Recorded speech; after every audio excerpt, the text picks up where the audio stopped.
première chose qu'on va faire déjà, c'est de faire la différence entre une activité et une entreprise. Donc ça, c'est la première chose qu'on va faire. Bon, l'activité, c'est quelque chose qu'on fait de façon ponctuelle. C'est le temps des mangues. Je vois qu'il y a beaucoup de mangues. J'achète un carton et je vends. Ça sous-entend que quand il n'y aura plus de mangues, je vais arrêter de les vendre. Ça, c'est une activité. Quand les papayes arrivent, j'oublie les mangues et je vends les papayes. Donc, l'activité, c'est une action ponctuelle. On la fait sur le champ. On vend pour survivre. On travaille. Très souvent, on est seul quand on fait une activité. Au pire, on peut avoir peut-être son fils ou sa nièce qui vient nous aider. Ça, c'est une activité. On le fait au jour le jour. Et on n'a pas véritablement de vision à long, court ou moyen terme. Parce que c'est là, quand j'ai le bénéfice, je devais acheter les aubergines pour la sauce, je fais. J'ai vu un joli boubou là-bas, je devais acheter, c'est fini. Par contre, l'entreprise, elle dure dans le temps.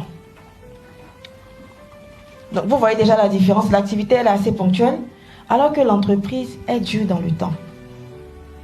L'entreprise, ce n'est pas pour maintenant seulement. C'est-à-dire que quand on pense entreprise pour soi, mais on pense aussi entreprise pour ce qu'on va laisser aux autres, à nos enfants et tout. On parle aujourd'hui des bases de la gestion financière pour voir un peu quelles sont les notions clés à maîtriser.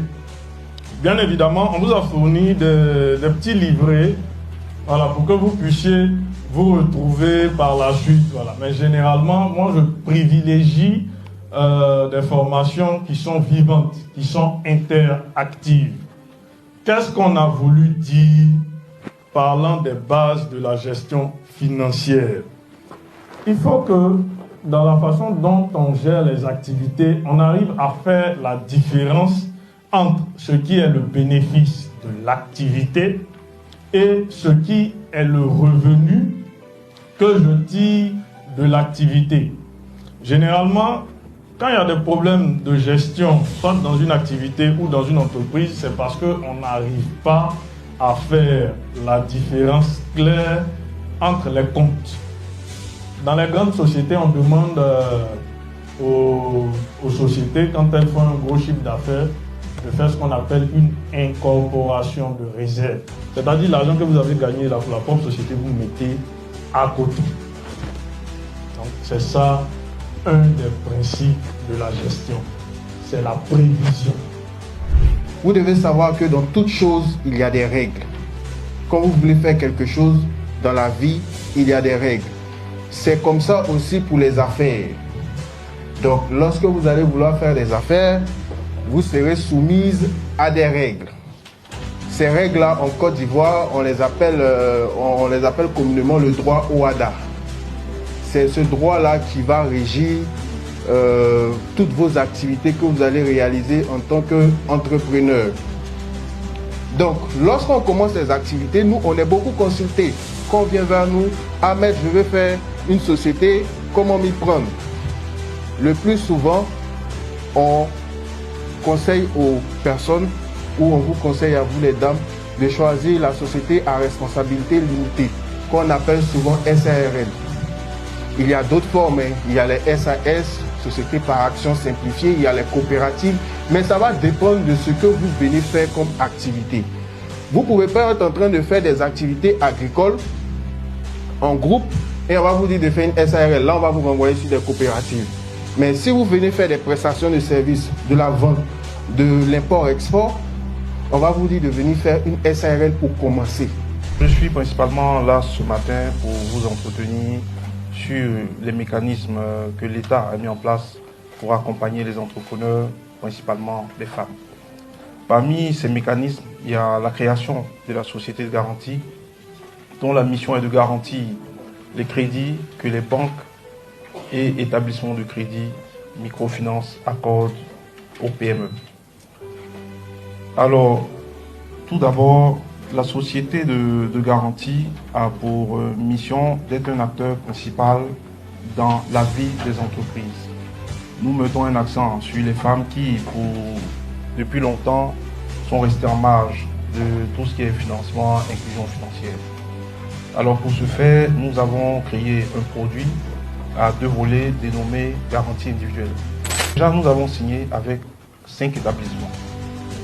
Nous avons l'NCA, dans le cadre de la garantie individuelle. Nous avons l'NCA, la BNI, la BGFI, la microfinance Finel et Afriland First Bank. Advance Côte d'Ivoire est une filiale du groupe Advance.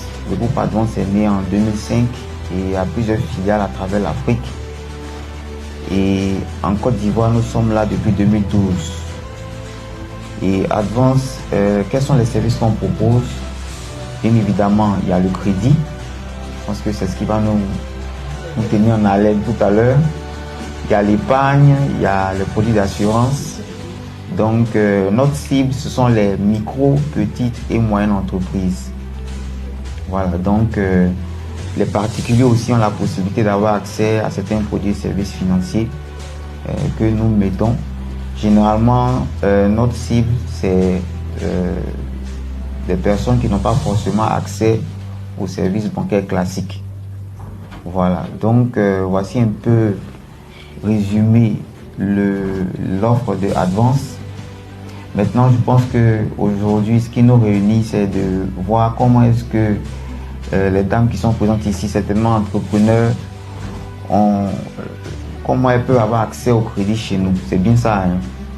Voilà, donc déjà, pour avoir accès au crédit, il faudrait avoir une activité génératrice de revenus, qu'elle soit formalisée ou pas. Voilà, donc même si vous avez un petit commerce dans un marché, même à domicile, ou bien vous avez une PME qui est bien structurée, Advance, en tout cas, vous donne l'opportunité d'avoir accès au crédit. On devient meilleur quelque part en s'imposant, en ouvrant la bouche pour dire ce qu'on vaut. J'ai entendu des mamans ici qui disent, moi je fais tout. On va corriger des phrases. Je vous en prie, je sais que vous êtes fatigués. On va corriger des phrases. On ne peut pas faire tout. Quand tu vas à l'hôpital, même le généraliste va te poser la question, qu'est-ce que tu as? Et même quand il ne voit pas, il va te dire, va faire un diagnostic. Et quand il va détecter que ce n'est pas de son ressort, il va te transférer chez le gynécologue ou bien chez le cardiologue. On ne peut pas faire tout. Sinon on devient bête. On s'épuise, on s'appauvrit. Ici, nous allons parler d'éthique. C'est pas si tout le monde me suit. Hein. Ce que nous faisons actuellement est rendu possible par rapport à la technologie. Il a fallu appeler des gens, il a fallu coordonner un certain nombre d'actions pour que nous puissions nous rassembler. La requête que je vais envoyer à l'IA. Ok, cette tenue-là, mets-la moi sur une personne de tel âge à peu près, qui fait telle taille, de telle morphologie, tout et tout. Et l'IA va me faire sortir ça.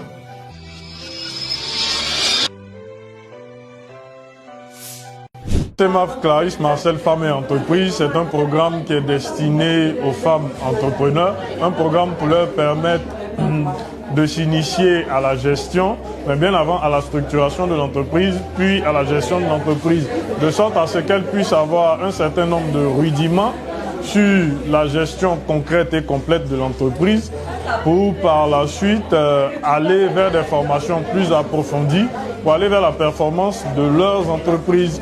Aujourd'hui, sur ce programme-là, elles ont réussi à avoir un certain nombre de notions et nous sommes sûrs qu'elles vont approfondir là-dedans pour que leurs entreprises puissent performer au niveau de la Côte d'Ivoire. Aujourd'hui, s'est tenue la première édition du CEMAF. C'est un programme pour les femmes et franchement, nous avons beaucoup appris. Au cours de ce programme, on a vraiment compris qu'en tant que femmes, que nous soyons des femmes, on va dire modernes, ou nos mamans, des femmes analphabètes, il est judicieux pour chacune de nous de se faire former, de connaître les rouages, on va dire, de l'entrepreneuriat, afin de mener à bien nos différentes activités, nos différentes actions. Et on espère franchement que ce genre d'activités seront encore de plus grandes envergures pour que toutes les femmes puissent, de toutes les couches sociales, puissent y participer.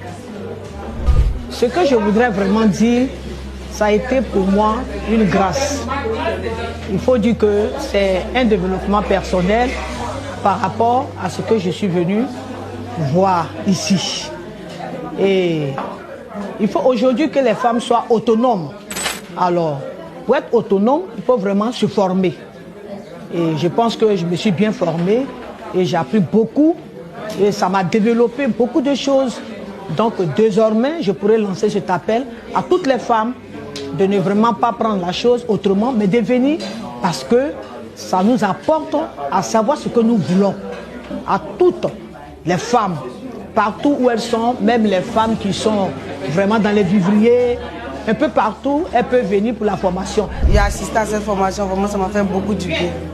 J'ai appris beaucoup de choses concernant l'IA, le développement personnel et tout. Avec cette formation, il y a certaines choses qu'on négligeait au niveau du commerce, que ce soit en ligne et autres. Mais cette formation nous a vraiment éclairé.